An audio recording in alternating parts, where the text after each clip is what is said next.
ছেলের ছোট্ট এক জবাবে যেন সব বুঝে গেলেন রাশেদুল সাহেব। কিসের মিটিং, এসব কিছুই বুঝলো না অদ্রিজা। আর না তো স্বামীর কাজের বিষয়ে জানতে চাইল। শ্বশুরের আবদারে ব্রেকফাস্টের আগ মুহূর্তটা ওনার সাথে গল্প করেই কাটালো। রুদ্ধ পাশে থাকলেও তার দিকে ধ্যান দিল না একটুও। রুদ্ধ বাবার সামনে এমন ভান করলো যেন বউ পাশে আছে, তা সে দেখেইনি। দুপুরের মুহূর্তক্ষণ, 12টা বাজতেই 5 মিনিট বাকি। বাড়িতে মিটিং হলেও রুদ্ধ বাড়ির পোশাক ছেড়ে সেই শুভ্র রঙে সেজে উঠল। ড্রেসিং টেবিলের সামনে দাঁড়িয়ে নিজের ছোট্ট করে কাটা চুলগুলো ঠিকঠাক করার ফাঁকে দর্পণের মাঝ দিয়েই বউয়ের দিকে নজর দিল। মেয়েটা চুপচাপ বিছানায় বসে আছে, ফোনের দিকে মনোযোগ দেওয়া। মেয়েটার এত চুপচাপ স্বভাব তার ভালো লাগে না। আজ একটু বাড়িতে আছে, এখন তো একটু মন খুলে তার সাথে কথা বলতে পারে, কিছু আবদার করতে পারে। এখন তো তাদের সম্পর্কটা অনেকটাই স্বাভাবিক। নাকি মেয়েটা কাল রাতের জন্য এখনো অভিমান করে আছে? রুদ্ধ দীর্ঘশ্বাস ফেলে বউয়ের নিকটে এসে স্থির হলো। আলতো ঝুঁকে বউয়ের হাত থেকে ফোনটা কেড়ে নিল। এমন কাজে অদ্রিজা কিছুটা বিস্ময় নিয়ে তাকালো স্বামীর পানে। কিছু জিজ্ঞেস করার আগেই রুদ্ধ কিছুটা গম্ভীর স্বরে বলে উঠল, আপনি কি জানেন না, স্বামীরা বাড়িতে থাকলে ফোন রেখে স্বামীর দিকে ধ্যান দিতে হয়? অদ্রিজা বড় বড় আঁখি মেলে তাকিয়ে রইল। কি অদ্ভুত কথা বলছে লোকটা! কোথাও এই লোকটাও এখনো নেশাগ্রস্ত হয়ে নেই তো? অদ্রিজা কোনো জবাব দিল না। বউকে নীরব থাকতে দেখে রুদ্ধ বউয়ের ফোনে নজর রেখে বিড়বিড় করে আওড়ালো। আপনি বড্ড নিষ্ঠুর অদ্রিজা। বিড়বিড় করে বললেও কাছাকাছি থাকায় অদ্রিজা ঠিকই শুনল কথাটা। তার নীরব থাকায় কি লোকটা কষ্ট পেয়েছে? সে তো এমন নীরবই থাকে। তাহলে আজ কেন তার নীরব থাকায় কষ্ট পাচ্ছে? নাকি প্রতিদিনই পায়? শুধু প্রশ্নই জাগ্রত হলো মনে, কিন্তু তার জবাব খোঁজার চেষ্টা করলো না। রুদ্ধ বউয়ের নিকট ফোনটা ফেরত দিয়ে কিছুটা গম্ভীর স্বরেই নির্দেশ দিল। নিজে মিটিং হবে, আপনাকে যেন রুম থেকে বের হতে না দেখি। ছোট্ট নির্দেশখানা দিয়েই নিজের ফোনটা হাতে নিয়ে রুম থেকে বেরিয়ে এলো। অদ্রিজা স্বামীর পানে তাকিয়ে জোরে একটা শ্বাস ফেলে পুনরায় ফোনে মনোযোগী হলো। রুদ্ধ সরাসরি নিচে এলো। লিভিং রুমের পাশে বড় একটা রুমেই মিটিং এর আয়োজন করা হয়েছে।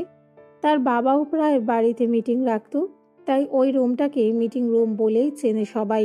রুদ্ধ বাড়িতে মিটিং রাখাটা পছন্দ নয়, কিন্তু কিছুদিন বাদেই ইলেকশন, এই সময় বাবার থাকাটা খুব জরুরি ছিল। তার জন্যই বাধ্য হয়ে রাখতে হয়েছে। সরাসরি মিটিং রুমে আসতেই তার বাবা ব্যতীত সবাই দাঁড়িয়ে সম্মান জানালো রুদ্ধকে। নাসিম এ বাড়িতে থাকায় আগে থেকেই এখানে এসে ভাইয়ের চেয়ারের পাশে দাঁড়িয়ে আছে। এখানে দলের উপদেষ্টা থেকে শুরু করে গুরুত্বপূর্ণ অনেকেই আছে। রুদ্ধ সবাইকে বসতে বলে নিজের আসনে গিয়ে বসে পড়ল। সবাইকে সাথে নিয়েই মিটিং শুরু করলো সে। রুদ্ধ রুম থেকে বেরিয়েছে প্রায় আধা ঘন্টা হয়ে গেছে। অদ্রিজা তখনও বসে ফোন ঘাঁটতে ব্যস্ত। হঠাৎ সেখানে দিহান এসে উপস্থিত হলো। ভাবিকে ডেকে বলে উঠল, ভাবি, ভাইয়া তোমাকে নিচে গিয়ে সবার জন্য কফি বানাতে বলছে। হঠাৎ দিহানের কণ্ঠস্বর পেয়ে অদ্রিজা চোখ তুলে তাকালো। কিছুটা অবাক হলো। লোকটা তো তাকে বলে গেল সে যেন রুম থেকে না বের হয়, আর এখন তাকে কফি বানাতে যেতে বলেছে। কিছুটা বিস্ময় নিয়েই শুধালো, তুমি ঠিক বলছো তো দিহান? হ্যাঁ, মিথ্যে কেন বলবো আমি? দিহানের কথা শুনে মনে হলো না সে মিথ্যে বলছে কিংবা মজা করছে বলে। অদ্রিজা ফোনটা ফেলে রেখে উঠে দাঁড়ালো, দিহানের সাথেই বের হলো। দিহান নিজের রুমের দিকে চলে গেল, আর অদ্রিজা নিচে নেমে এলো।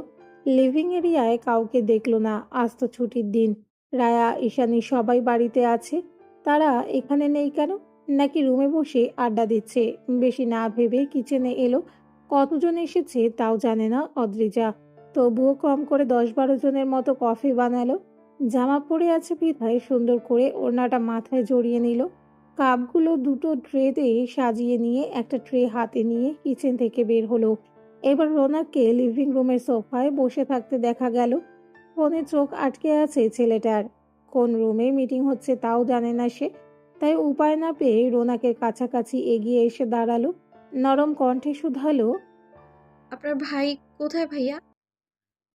ডাক শুনে রোনাক ফোন থেকে চোখ সরিয়ে সম্মুখে তাকিয়ে ভাবিকে দাঁড়িয়ে থাকতে দেখে শুধালো, আপনি এখানে কেন? হাতে কি আপনার? আপনার ভাই নাকি কফি বানিয়ে দিতে বলেছে সবাইকে। কোন রুমে আছে সবাই? রোনাক কিছুটা অবাক হলেও হাতের ইশারায় রুমটা দেখিয়ে দিল। অদ্রিজা সেই বরাবর হেঁটে গেল। রোনাক ভাবতে বসলো, যেখানে বাড়িতে মিটিং হলে বোনেদের নিচে আসতে বারণ করে দেয়, সেখানে নিজের বউকেই এমন নির্দেশ দিল। ভাববার বিষয়। মনে কিছুটা খটকা লাগলেই রোনাক পেছন থেকেই ডেকে উঠল, কিন্তু সেই ডাক শুনল না অদ্রিজা। রোনাক দ্রুত উঠে ফোনটা পকেটে পুরে রেখে পুনরায় ডেকে উঠল। ভাবি একটু দাঁড়ান। অদ্রিজা ততক্ষণে দরজার একেবারে সম্মুখে। দরজা হাট করে খোলা, পায়ের শব্দে অনেকেই এদিকে তাকালো। রুমে এত মানুষের উপস্থিতি দেখে অদ্রিজা সংকুচিত হয়ে এলো। লোকটা জেনে শুনেও তাকে এত পুরুষের মাঝে ডেকে এনেছে কেন? রোনাকের ডাকটাও কানে পৌঁছেছে, কিন্তু কক্ষের অনেক মানুষ তাকে দেখে ফেলায় অদ্রিজা পিছু হটল না। মস্তক নমনীত করে নিয়ে দুরু দুরু বুক নিয়ে ডেকে উঠল। আসতে পারি? রুদ্ধ হেঁটে হেঁটে কিছু বক্তব্য রাখছিল সবার সম্মুখে। হঠাৎ করে বউয়ের কণ্ঠস্বর পেয়ে স্থির দাঁড়িয়ে দরজার পানে তাকালো। মেয়েটাকে কফি হাতে দাঁড়িয়ে থাকতে দেখে রাগে হাত মুষ্টিমেয় করে নিল। সে রুম থেকে বের হতে বারণ করলো। আর এই মেয়ের এত সাহস যে কফি নিয়ে এখানে চলে এসেছে। সে এখানে উপস্থিত সবার পানে তীক্ষ্ণ দৃষ্টি দিল। সবাই মেয়েটার পানেই তাকিয়ে। রুদ্ধ সবার চোখ পড়ার চেষ্টায়। একই দল হলেও দলের সবাই ধোয়া তুলসী পাতা এমন নয়। তাছাড়া দলের অনেকেও তাকে পছন্দ করে না। তারা নিশ্চয়ই সুযোগ ছাড়বে না। এক বয়স্ক লোকের চোখে নিজের বউয়ের প্রতি কামনার দৃষ্টি দেখেই রেগে আগুন হলো ছেলেটা। রাগে বউয়ের দিকে তীক্ষ্ণ দৃষ্টি ফেলে গমগমে স্বরে শুধালো। কে চাই এখানে? হঠাৎ স্বামীর এমন আওয়াজ শুনেই অদ্রিজা কেঁপে উঠল। লোকটা কি রেগে গেছে? ভীত সন্ত্রস্ত কণ্ঠে কোনো মতে বলে উঠল। আপনি কফি নিয়ে আসতে বলেছিলেন, তাই। কথাটা শেষ হওয়ার পূর্বেই রুদ্ধ বাধা দিয়ে একই স্বরে নির্দেশ দিল। হ্যাঁ, এখন এখান থেকে যান। লোকটা নিজে কফি আনতে বলে নিজেই এত রেগে গেল কেন? রাগ তো তার হওয়া উচিত। কথা রাখতেই চলে যেতে নিবে তখনই সেখানে উপস্থিত এক মধ্যবয়স্ক লোক কটাক্ষেশ্বরে বলে উঠলেন। এটা তোমার বউ নাকি রুদ্ধ? বেশ সুন্দর আছে তো। শুনেছি মেয়েটা এক ধর্ষিতা। তার শুধু রূপ দেখে বিয়ে করলো নাকি? সে যাই হোক, বউকে দিয়ে কফি সার্ভ করাচ্ছ দেখে খুশি হয়ে গেলাম কিন্তু। বলেই বিশ্রী শব্দে হেসে উঠল। কথাগুলো শ্রবণ হতেই অদ্রিজার পাজোড়া সেখানে জমে গেল। তার পেছন থেকে রোনাকের বুঝতে বাকি নেই এখানে কি ঘটেছে বা ঘটতে চলেছে। রাশিদুল সাহেব নির্লিপ্ত বসে। পুত্রবোধ হওয়ায় কিছুটা লজ্জিত বোধ করলেন, তবে সব ছেলের উপর ছেড়ে দিয়ে দীর্ঘশ্বাস ফেললেন। নাসিম পেছনে দাঁড়িয়ে মনে মনে আল্লাহর নাম স্মরণ করতে শুরু করলো। সেখানে উপস্থিত আর একটা ছেলে অদ্রিজার পানে অন্যরকম দৃষ্টি নিক্ষেপ করে সেই বয়স্ক লোকটার সাথে তালে তাল মিলিয়ে বলে উঠলেন। ঠিকই বলেছেন মিস্টার চৌধুরী। মানে এমন রূপবতী মেয়ে হলে রুদ্ধ কেন, যে কেউ বিয়ে করে নেবে। রুদ্ধ দিয়ে দিলে তো আমি এখনো রাজি ছিলাম। বলে ছেলেটাও ঠোঁট বাঁকালো। মাত্র এতটুকুই যেন যথেষ্ট ছিল রুদ্ধর রাগকে বাড়িয়ে তুলতে। অদ্রিজাকে তখনও ঠায় দাঁড়িয়ে থাকতে দেখে রুদ্ধ নিজের রাগকে সামলাতে ব্যর্থ হলো। সব রাগ গিয়ে বর্তালো মেয়েটার উপর। সামনে থাকা টেবিলের ওপর হাতের দ্বারা জোরে আঘাত করে উচ্চস্বরে চিলিয়ে উঠল। যেতে বলেছি এখান থেকে। কথা কানে জানে ইডিয়েট। ভয়ে অদ্রিজা এমনভাবে কেঁপে উঠল যে হাত থেকে ট্রেটা পড়ে গিয়ে ঝনঝন শব্দে মুখরিত হয়ে উঠল সেখানে। কিছু গরম কফি ছিটকে পায়ের উপর পড়তেই অদ্রিজা দুপা পিছিয়ে পড়ে যেতে নিতেই রোনাক দুই বাহু ধরে আগলে নিল। সোজা করে দাঁড় করিয়ে দিয়ে শুধালো। আপনি ঠিক আছেন তো? অদ্রিজা জবাব দিল না লজ্জায় অপমানে। চোখে পানি চলে এলো। নিচে বসে ভাঙা কাপগুলো উঠাতে চাইল। রোনাক বাধা দিয়ে তড়িঘড়ি করে বলল। আপনি এখান থেকে যান ভাবি, নাহলে ভাইয়া আরও রেগে যাবে। এসব আমি দেখছি। অদ্রিজা সেখানে আর বসে এসব করার সাহস দেখালো না। চোখ তুলে স্বামীর পানে তাকিয়েও দেখলো না। চোখের পানি আড়াল করে সেখান থেকে দৌড়ে চলে গেল। বউ চলে গেলেও রুদ্ধর রাগ এতটুকুও লাঘব হলো না। টেবিলে হাত ঠেকিয়ে আলতো ঝুঁকে ক্ষুদ্র দৃষ্টি নিক্ষেপ করলো ঘৃণিত মন্তব্য করা সেই ব্যক্তি দুটির পানে। তারপর চোখ ঘুরিয়ে বাবার পানে তাকালো। রাশেদুল সাহেব ইশারায় ছেলেকে কিছু বোঝাতেই রুদ্ধ ভয়ঙ্কর গম্ভীর আওয়াজে বলে উঠল। The meeting is over, you may all leave now. নিজের কথা শেষ করে মিটিং রুম থেকে বড় বড় কদম ফেলে বেরিয়ে গেল। রাশেদুল সাহেবও উঠে বেরিয়ে এলেন। বাকিদের আর সেখানে থাকার মতো কারণ হলো না, তাই সবাই একে একে সেই রুম থেকে প্রস্থান করলো। থেকে গেল শুধু রোনাক আর নাসিম। সবাই চোখের আড়াল হতেই নাসিম দীর্ঘশ্বাস ফেলে বিড়বিড় করে আওড়ালো, বুঝি না এরা জেনে শুনেও কেন নিজের মৃত্যুকে স্বাগত জানায় জীবনে। মূর্খের দল সব। রুদ্ধ দ্রুত কদমে উপরে উঠে এলো। দরজা ভেজানো দেখে হাতের সাহায্যে ধাক্কা দিয়ে ভেতরে প্রবেশ করলো। অদ্রিজা এসে বিছানায় বসে নীরবে চোখের অশ্রু ঝরাতে ব্যস্ত ছিল। এর মাঝে স্বামীকে হঠাৎ ঝড়ের বেগে তেড়ে আসতে দেখে আতঙ্কে কুঁকড়ে উঠল। রুদ্ধ সেসব আর চোখে পড়ল না। এসেই মেয়েটার দুপাশ দিয়ে বিছানায় ভর দিয়ে মেয়েটার মুখোমুখি হলো। রক্তচক্ষু মেলে তীক্ষ্ণ কণ্ঠে শুধালো, নিচে যেতে কে বলেছে? অদ্রিজা এত রাগ দেখে ভয়ে পিছের দিকে কিছুটা সরে বসলো। না তো সে কখনো এত রাগ সহ্য করতে দেখেছে, আর না তো এসব সহ্য করার মতো সাহস তার আছে। নিজের লজ্জা অপমান সব হার মেনে গেল ভয়ের কাছে। গলার স্বর আটকে এলো, তবুও মিনমিন করে বলে উঠল, আপনি এই জন্যে রেগে গেছেন কারণ আমার জন্যে আপনাকে তাচ্ছিল্য সহ্য করতে হয়েছে, তাই না? আমাকে ধর্ষিত রুদ্ধ রাগে দিক বিদিক ভুলে মেয়েটার চোয়াল শক্ত হাতে চেপে ধরলো। কথার মাঝে বাধা দিয়ে হিসিয়ে আওড়ালো, তো কিছু ভাবতে বলেছে আমি? বল, বলেছি? জবাব কেন দিচ্ছিস না তুই? নিচে কেন গিয়েছিস? রুদ্ধকে এমন করতে দেখে অদ্রিজা এবার ডুকরে কেঁদে উঠল। ভয়ে যেন মেয়েটার প্রাণ ওষ্ঠাগত। রুদ্ধর হাত সরানোর সাহস হলো না। কান্নারত স্বরে কোনো মতে উচ্চারণ করলো, লাগছে আমার। রুদ্ধর রাগ প্রশমিত হলো কিনা বোঝা গেল না, তবে মেয়েটার গাল ছেড়ে দিল। সেই রক্ত জবার ন্যায় নয়ন যুগল এখনো মেয়েটার মুখপানে সীমাবদ্ধ। শেষ একবার গম্ভীর স্বরে জানতে চাইল। নিচে কে যেতে বলেছে? অদ্রিজা এমন রাগের সাথে নিজেকে মানিয়ে নিতে সক্ষম হলো না। হড়বড়িয়ে বলে দিল, দিহান দিহান এসে বলল। ব্যাস আর কিছু শোনার চেষ্টা করলো না রুদ্ধ। রুম থেকে বেরিয়ে আগে বোনের রুমের সামনে এলো। মেয়েটা ঈশানের সাথে নিজের বিছানায় ফোন নিয়ে মত্ত।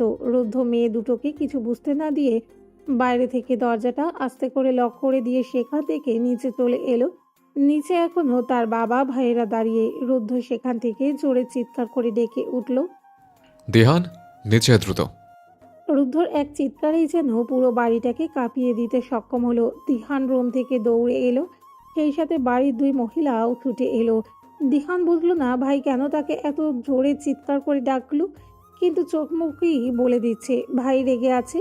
ভয় পেয়ে গেল বাচ্চা ছেলেটা। রোনাক বুঝলো ভাই কিছু খারাপ ঘটাবে। দ্রুত ভাইয়ের নিকটে এগিয়ে এসে ব্যতিব্যস্ত কণ্ঠে বলতে চাইলো, ভাইয়া ও খুব ছোট, দয়া করে ওর গায়ে হাত তুলিস না।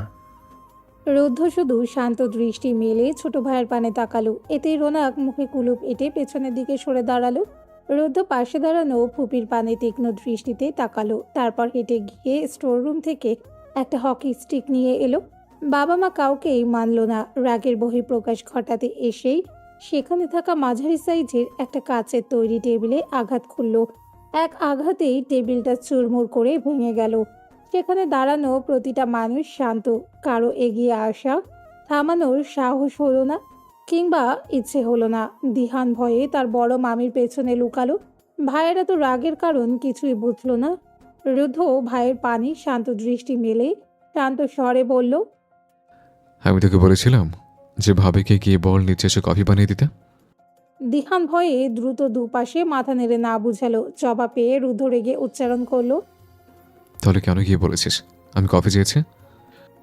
দিহান ভয়ে কেঁদে দিবে প্রায়। নূরজাহান বেগম বোঝার চেষ্টা করলেন কি ঘটেছে এখানে, কিন্তু বুঝতে ব্যর্থই রয়ে গেলেন।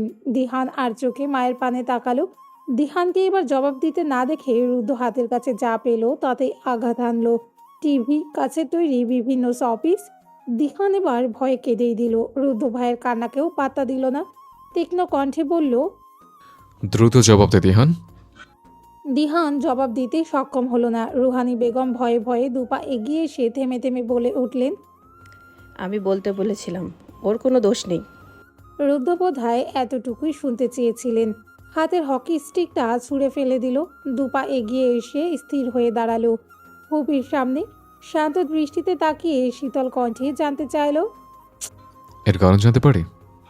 রুহানি বেগম একটু ভয় পেলেও কোনো গোপনীয়তা না রেখে বলে দিল, কারণ আমি জানতাম মেয়েটা নিচে এলে তুই রেগে গিয়ে ওকে বকবি, শুধু এইটুকুই। বেহুদা জবাব শুনে রুদ্ধ রাগে হাত মুষ্টিমেয় করে নিল। তাচ্ছিল্য হাসি ফুটিয়ে বলল, তুমি কি কোনো বাচ্চা ফুপি? না তো। তাহলে সব কেমন বিহেভিয়ার তোমার? এটা জানতে না আমি রেগে গেলে তোমাকেও ছাড়বো না? বলেছিলাম না মেয়েটার থেকে দূরে থাকতে? তারপরও কেন? ভাইপোর এত বড় বড় কথা শুনে রুহানি বেগমও রেগে গেলেন। রাগত্ব স্বরে বললেন, তা কি করবি? ফুপির গায়েও হাত তুলবি নাকি? ফুপির বিরুদ্ধে যাবি? যে যে এই কলঙ্কিনী মেয়েকে কিছু বলবে তার বিরুদ্ধে যাবি বুঝি? হ্যাঁ হ্যাঁ, তাই যাব। শুধু তুমি কেন, এই বাড়ির কেউ হোক কিংবা এই পৃথিবীর প্রতিটা মানুষ হোক, যে ওই মেয়েটার দিকে আঙুল তুলবে তাকে খুন করতেও পিছুপা হব না আমি। বিরুদ্ধে যাওয়া তো অনেক সিলি ব্যাপার।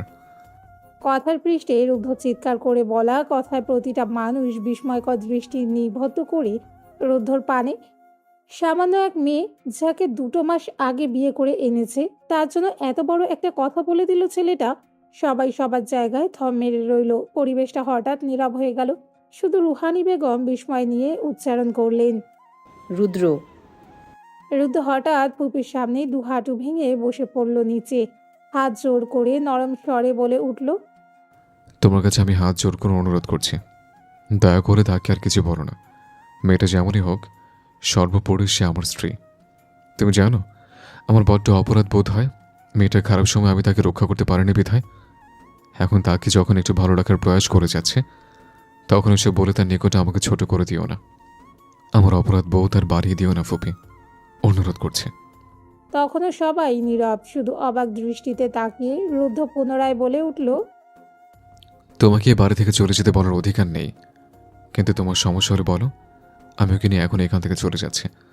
তবুও তুমি মেয়েটাকে রেহাই দাও। এই পর্যায়ে এসে রাশেদুল সাহেব ছেলের উদ্দেশ্যে ধমক দিয়ে বললেন, কি বলছো? বুঝে বলছো তুমি? আমার ছেলে আর ছেলের বউ বাড়ি থেকে কোথাও যাবে না। আর আমি রুহানির হয়ে সরি বলছি, কথা দিচ্ছি ও আর কখনো এসব বলবে না কিংবা করবে না। এখন উঠে নিজের রুমে যাও। রুদ্ধ উঠে দাঁড়ালো। দেখে মনে হলো ছেলেটার শরীরে আর কোনো শক্তি অবশিষ্ট নেই। বাইরে শত্রুদের সাথে লড়াই করা যায়, কিন্তু ঘরের আপনজনদের সাথে কি লড়বে শুধু প্রতিরোধ করা ছাড়া? রুদ্ধ ছোট ছোট কদম ফেলে দিহানের কাছে এগিয়ে গেল। ভাইকে দেখে দিহান বড় মামির পেছনে আরো কিছুটা চেপে দাঁড়ালো। ভাই ভয় পাচ্ছে দেখে এবার রুদ্ধর খারাপ লাগলো। ছেলেটার উদ্দেশ্যে ছোট করে বলল, ভাইয়া, খুব সরি ভাই, ভয় পাস না। দিহান জবাব দিল না। নূরজাহান বেগম দীর্ঘশ্বাস ফেলে ছেলেটাকে টেনে এনে নিজের বুকে জায়গা দিলেন। নিজ ছেলের উদ্দেশ্যে কোনো কথা বললেন না, না তো ননদকে কিছু বললেন। দিহানকে সাথে নিয়ে হেঁটে গেলেন সেখান থেকে। রুহানি বেগম 2 পা ছিয়ে সোফার উপর ঠাস করে বসে পড়লেন। হয়তো তিনি কখনো ভাবেননি এই সামান্য বিষয় নিয়ে এত কাহিনী ঘটে যাবে, কিংবা ছেলেটা এত রেগে যাবে। রাশেদুল সাহেব আর রোনাকও সেখানে ঠায় দাঁড়িয়ে রইলেন। রুদ্ধও আর কারোর দিকে না তাকিয়ে সিঁড়ি বেয়ে উপরে উঠতে লাগলো। এতক্ষণ করিডোরে দাঁড়িয়ে নীরব দর্শক হয়ে সবকিছু দেখছিল অদ্রিজা। স্বামীর চিৎকার শুনে তখনই ছুটে এসে এখানে দাঁড়িয়েছিল। চোখে কার্নিশ বেয়ে অঝরে অশ্রু ঝরতে থাকলো। স্বামীকে তার হয়ে লড়তে দেখে খুশি হবে, নাকি তার জন্য পরিবারের মাঝে এই অশান্তি দেখে কষ্ট পাবে, তা বুঝলো না। বুক জুড়ে মিশ্র অনুভূতির জোয়ার বয়ে গেল। শাশুড়ি আর স্বামীকে উপরের দিকে আসতে দেখে সেখান থেকে নীরবে রুমের দিকে অগ্রসর হলো, কিন্তু চোখের বাঁধকে কিছুতেই থামাতে সফল হলো না মেয়েটা। ঝড় আসার পূর্বে যেমন পরিবেশ শান্ত থাকে, ঠিক তেমন শান্ত হয়ে আছে মেঘমহল। রুদ্ধ নামক ঝড় যেন এক মুহূর্তের মধ্যেই সব এলোমেলো করে ছেড়েছে, কিন্তু এতক্ষণে সেও শান্ত। ধীর কদমে এগিয়ে চলল নিজের কক্ষের দিকে। দরজা ঠেলে ভেতরে প্রবেশ করে 2 পা এগিয়ে স্থির হয়ে দাঁড়ালো। সম্মুখে তাকাতেই দেখলো মেয়েটা পা ঝুলিয়ে বিছানায় বসে আছে। আঁখি দুটো থেকে এখনো অশ্রু ঝরতে ব্যস্ত। রুদ্ধ হতাশ শ্বাস ফেলে এগিয়ে গেল বউয়ের নিকট। হাঁটু গেড়ে বউয়ের সম্মুখে বসে পড়ল। স্বামীকে সম্মুখে দেখে অদ্রিজা আরো নমনীত করে নিল মাথা। রুদ্ধ তীক্ষ্ণ দৃষ্টিতে তাকালো বউয়ের পানে। তখন চোয়ালদয় শক্ত হাতে চেপে ধরার কারণে লালিত দাগ পড়ে গেছে ফর্সা কপলে, তা স্পষ্ট ফুটে উঠেছে। আঘাতের প্রতীক্ষা যেন নিজের বুকে এসে ধাক্কা খেল রুদ্ধর। হাত বাড়ালো ছোঁয়ার উদ্দেশ্যে, কিন্তু অদ্রিজা ভয় পেয়ে মাথাটা পিছিয়ে নিল। অদ্রিজাকে মাথা পিছিয়ে নিয়ে যেতে দেখে রুদ্ধর হাত স্থির হয়ে এলো। পলকহীন তাকিয়ে রইল। মেয়েটা তাকে ভয় পাচ্ছে তা স্পষ্ট। সেদিন রাতেও এমন করেছিল সে, কিন্তু তখন তো মেয়েটা অর্ধজ্ঞানে ছিল, হয়তো কিছুই তার মনে নেই। কিন্তু আজকের ঘটনার তো আজীবনের জন্য মেয়েটার মনে গেঁথে যাবে। কথাটা ভাবতে বুকের ভেতর যেন রক্তক্ষরণ শুরু হলো রুদ্ধর। নিজের প্রতি রাগ হলো, তখন কেন নিজেকে শান্ত রাখতে পারেনি সে? কি করে পারলো মেয়েটার গায়ে আঘাত করতে? ইচ্ছে হলো এখন নিজের হাত দুটোকেই কেটে ফেলতে। চোখ বুজে জোরে একটা শ্বাস ফেললো, নিজেকে কিছুটা সামলে হাত বাড়িয়ে মেয়েটার গালে ছোঁয়ালো। নিজের হাতে মেয়েটার কপল বেয়ে গড়িয়ে পড়া অশ্রু মুছে দিল। ব্যথাতুর কণ্ঠে শুধিয়ে উঠল। খুব ব্যথা লাগছে? স্বামীর নরম স্বর শুনে অদ্রিজা মাথা উঁচিয়ে চোখে চোখ রাখলো। এই চোখ দুটোকে কিছু সময় পূর্বে ভয়ঙ্কর রাগ দেখেছিল, যা এক লহমায় সব ধ্বংস করে দিতে সক্ষম ছিল, কিন্তু এখন তাতে কোমলতায় ভরপুর। এত দ্রুত কি করে পাল্টে যেতে পারে মানুষ, কিংবা তার চোখ? শুধু শুনেছে স্বামীর রাগ সম্পর্কে, তবে আজ তা সচক্ষে দেখে নিল। কিন্তু এত রাগের সাথে তো মানিয়ে নিতে অপরাগ সে। সামান্য কারণে লোকটা তাকে আঘাত করতেও ছাড়েনি। ভাবতেই কাল রাতের অভিমান বেড়ে দ্বিগুণ হলো। কথা বলার ইচ্ছেই হলো না, শুধু ছলছল আঁখিতে তাকিয়ে রইল। বউকে চুপ থাকতে দেখে রুদ্ধ নিজের মুখটা এগিয়ে নিয়ে বউয়ের গালের সাথে তার গাল ছোঁয়ালো, যেন নিজের ছোঁয়ায় বউয়ের ব্যথা কামনার চেষ্টা চালাচ্ছে। রুদ্ধ শুষ্ক ঢোক গিলে শান্ত স্বরে আওড়ালো, আই এম সরি, খুব রেগেছিলাম তখন। আর এমন হবে না। এভাবে চুপ থাকবে না প্লিজ। স্বামীর আলতো ছোঁয়ায় আরো ডুকরে উঠল অদ্রিজা। মনের মাঝে তখনও মিশ্র অনুভূতি দোলাচল বয়ে চলেছে। তার কারণে এই পরিবারে অশান্তি, তার উপর স্বামীর অন্যরকম রূপ, যা মন মানতে চাইছে না। সে তো এই কয়দিনের নরম রূপেই অভ্যস্ত ছিল, যার কারণে ভয় দূর করার চেষ্টা চালাচ্ছিল। এই মুহূর্তে তাকে ভয় পাচ্ছে, এটা কি করে মানবে সে? এবারেও চুপ রইল অদ্রিজা। বউকে তখনও নীরব থাকতে দেখে রুদ্ধ যেন পাগল হবার উপক্রম। মেয়েটা কি তাকে বড্ড ভয় পাচ্ছে? সে কি করে ভুলে গেল মেয়েটার কন্ডিশন? কেন রাগকে নিয়ন্ত্রণ করতে পারল না সে? পুনরায় অস্থির হয়ে আওড়ালো, আমার সাথে কথা বলুন অত্রজা। আপনার নীরবতা আমাকে একটু একটু করে ঝলসে দিচ্ছে। আপনি ফুপিকে কেন বললেন যে আপনি আমার জন্য খুন করতেও পিছু পা হবেন না? আপনার জীবনে আমি এত ইম্পর্টেন্ট কেন রুদ্ধ? মেয়েটা কথা তো বলল, কিন্তু তৎক্ষণাৎ এমন একটা প্রশ্ন যেন রুদ্ধকে থমকে দিল। সে মেয়েটা থেকে কিছুটা দূরে সরে গভীর নজর নিক্ষেপ করলো। বুঝলো মেয়েটা সবই শুনেছে আর দেখেছে। খুন করার কথা শুনে আবার খারাপভাবে নেয়নি তো?